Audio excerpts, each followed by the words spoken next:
Selamat sahabat buat kita semua. Tuhan Yesus memberkati. Pada hari ini saya akan melanjutkan membaca buku Alkitab di buku Keluaran pasal yang ke-23. Di pasal yang ke-23 ini perikopnya ialah peraturan tentang hak-hak manusia. Ayat yang pertama. Janganlah engkau menyebarkan kabar bohong. Janganlah engkau membantu orang yang bersalah dengan menjadi saksi yang tidak benar.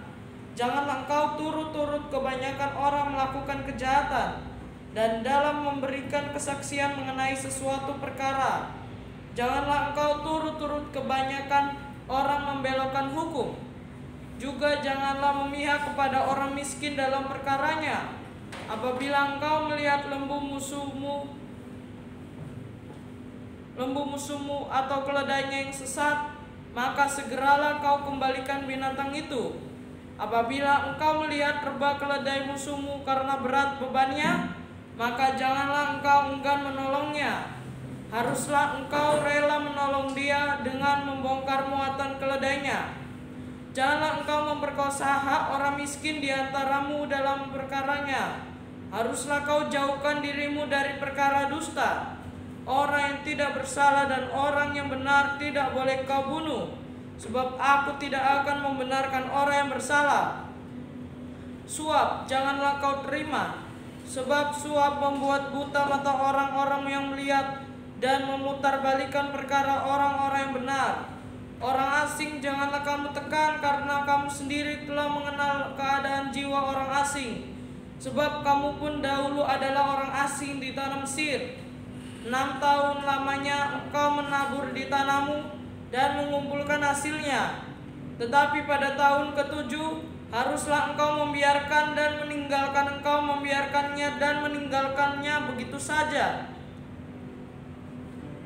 supaya orang miskin di antara bangsamu dapat makan, dan apa yang ditinggalkan mereka haruslah dibiarkan dimakan binatang hutan. Demikian juga kau lakukan dengan kebun anggurmu dan kebun zaitunmu. 6 hari lamanya engkau melakukan pekerjaanmu, tetapi hari yang ke-7 haruslah engkau berhenti, supaya lembu keledaimu tidak bekerja, dan supaya anak budakmu perempuan dan orang asing melepaskan lelah. Dalam segala hal yang kufirmankan kepadamu, haruslah kamu berawas-awas. Nama Allah lain janganlah kamu panggil, janganlah nama itu kedengaran dari mulutmu. Perikop yang kedua, peraturan tentang kebaktian dan hari-hari raya. 3 hari setahun haruslah engkau mengadakan perayaan bagiku. Hari raya roti tidak beragi haruslah kau pelihara. 7 hari lamanya engkau harus makan roti yang tidak beragi, seperti yang telah kulakukan, seperti yang kuperintahkan kepadamu pada waktu yang ditetapkan dalam bulan Abib. Sebab dalam bulan itu engkau keluar dari Mesir. Tetapi janganlah orang menghadap ke hadiratku dengan tangan hampa. Kau peliharalah juga hari raya menuai, yakni menuai buah bungaran dari hasil usahamu, menabur di ladang. Demikian juga hari raya pengumpulan hasil pada akhir tahun. Apabila engkau mengumpulkan hasil usahamu dari ladang, 3 kali setahun semua orangmu yang laki-laki harus menghadap ke hadirat Tuhanmu, Tuhan. Janganlah kau persembahkan darah korban sembelian yang kepadaku beserta sesuatu yang beragi. Dan janganlah lemak korban hari rayaku bermalam sampai pagi. Yang terbaik dari buah bungaran hasil tanahmu haruslah kau bawa ke dalam rumah Tuhan Allahmu. Janganlah kau masak anak kambing dalam susu induknya. Perikop yang ketiga, janji dan teguran kepada Israel. Sesungguhnya aku mengutus seorang malaikat berjalan di depanmu untuk melindungi engkau di jalan dan untuk membawa engkau ke tempat telah kusediakan. Jagalah dirimu di hadapannya dan dengarkanlah perkataannya. Janganlah engkau mendurhaka kepadanya, sebab pelanggaranmu tidak akan diampuninya. sebab namaku ada di dalam dia. Tetapi jika engkau sungguh-sungguh mendengarkan perkataannya dan melakukan segala yang kufirmankan, maka aku akan memusuhi musuhmu dan melawan lawanmu. Sebab malaikatku akan berjalan di depanmu dan membawa engkau kepada orang Amori, orang Het, orang Feris, orang Kanaan, orang Hewi, dan orang Yebus. Dan aku akan melenyapkan mereka. Janganlah engkau sujud menyembah kepada Allah mereka atau beribadah kepadanya. Dan janganlah engkau meniru perbuatan mereka, tetapi haruslah engkau memusnahkan sama sekali patung-patung berhala buatan mereka. Dan tugu-tugu berhala mereka haruslah kau remukan sama sekali. Tetapi kamu harus beribadah kepada Tuhan Allahmu, maka Ia akan memberkati roti makananmu dan air minumanmu. Dan aku akan menjauhkan penyakit dari tengah-tengahmu. Tidak akan ada di negerimu perempuan yang keguguran atau mandul. Aku akan mengenapkan tahun umurmu. Kengerian terhadap aku akan kukirimkan mendahului engkau. Aku akan mengacaukan semua orang yang kau datangi, dan aku akan membuat semua musuhmu lari membelakangi engkau. Lagi aku akan melepaskan tabuhan mendahului engkau, sehingga binatang-binatang itu mengalau orang Hewi, orang Kanaan, dan orang Het itu dari depanmu. Aku tidak akan mengalau mereka dari depanmu dalam 1 tahun, supaya negeri itu jangan menjadi sepi dan segala binatang hutan jangan bertambah banyak melebihi engkau. Sedikit demi sedikit aku akan mengalau mereka dari depanmu, sampai engkau beranak cucu sedemikian, hingga engkau dapat memiliki negeri itu. Aku akan menentukan batas daerahmu dari laut Teberau sampai laut Filistin, dan dari padang gurun sampai sungai Efrat.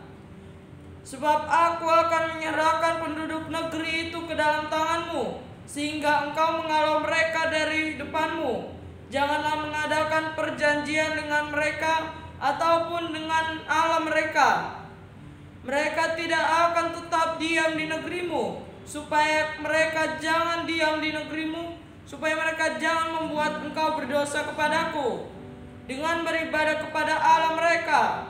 Sebab tentulah hal itu menjadi jerat bagimu. Pasal yang ke-24, perikopnya ialah upacara pengikatan perjanjian antara Tuhan dengan bangsa Israel. Ayat yang pertama. Berfirmanlah Ia kepada Musa, naiklah menghadap Tuhan, engkau dan Harun, Nadab dan Abihu, dan 70 orang dari para tua-tua Israel, dan sujudlah kamu menyembah dari jauh. Hanya Musa sendirilah yang mendekat kepada Tuhan, tetapi mereka itu tidak boleh mendekat, dan bangsa itu tidak boleh naik bersama-sama dengan dia. Lalu datanglah Musa dan memberitahukan kepada bangsa itu segala firman Tuhan dan segala peraturan itu. Maka seluruh bangsa itu menjawab serentak, segala firman yang telah diucapkan Tuhan itu akan kami lakukan. Lalu Musa menuliskan segala firman Tuhan itu. Keesokan harinya pagi-pagi didirikannya mezbah di kaki gunung itu dengan 12 tugu sesuai dengan kedua belah suku Israel. Kemudian disuruhnyalah orang-orang muda dari bangsa Israel, maka mereka mempersembahkan korban bakaran dan menyembelih lembu-lembu jantan sebagai korban keselamatan kepada Tuhan. Sesudah itu Musa mengambil sebagian dari darah itu, lalu ditaruhnya di dalam pasu. Sebagian lagi dari darah itu disiramkannya pada mezbah itu.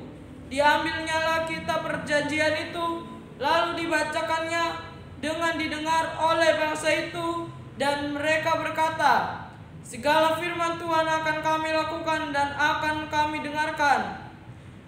Kemudian Musa mengambil darah itu dan menyiramkannya kepada bangsa itu serta berkata, inilah darah perjanjian yang diadakan Tuhan dengan kamu berdasarkan segala firman ini. Dan naiklah Musa dengan Harun, Nadab dan Abihu dan 70 orang dari para tua-tua Israel. Lalu mereka melihat Allah Israel kakinya berjejak pada sesuatu yang dibuatnya, seperti lantai dari batu nilam, dan yang terangnya seperti langit yang cerah. Tetapi kepada pemuka-pemuka orang Israel itu tidaklah diulurkannya tangannya. Mereka memandang Allah lalu makan dan minum. Perikop yang kedua, Musa di Gunung Sinai. Tuhan berfirman kepada Musa, naiklah menghadap aku ke atas gunung dan tinggallah di sana. Maka aku akan memberikan kepadamu loh batu, yakni hukum dan perintah yang telah kutuliskan untuk diajarkan kepada mereka. Lalu bangunlah Musa dengan Yosua abdinya, maka naiklah Musa ke atas gunung Allah itu. Tetapi kepada para tua-tua itu ia berkata, tinggallah di sini menunggu kami, sampai kami kembali lagi kepadamu. Bukankah Harun dan Hur ada bersama-sama dengan kamu? Siapa yang ada perkaranya, datanglah kepada mereka. Maka Musa mendaki gunung dan awan itu menutupinya. Kemuliaan Tuhan diam di atas gunung Sinai, dan awan itu menutupinya 6 hari lamanya. Pada hari ketujuh dipanggilnyalah Musa dari tengah-tengah awan itu. Tampaknya kemuliaan Tuhan sebagai api yang menghanguskan di puncak gunung itu pada pemandangan orang Israel. Masuklah Musa ke tengah-tengah awan itu dengan mendaki gunung itu.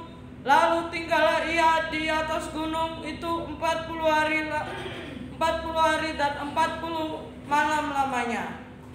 Semoga firman Tuhan ini dapat bermanfaat bagi kita semua, menjadi pedoman untuk kita semua. Tuhan Yesus memberkati. Selamat Sabat.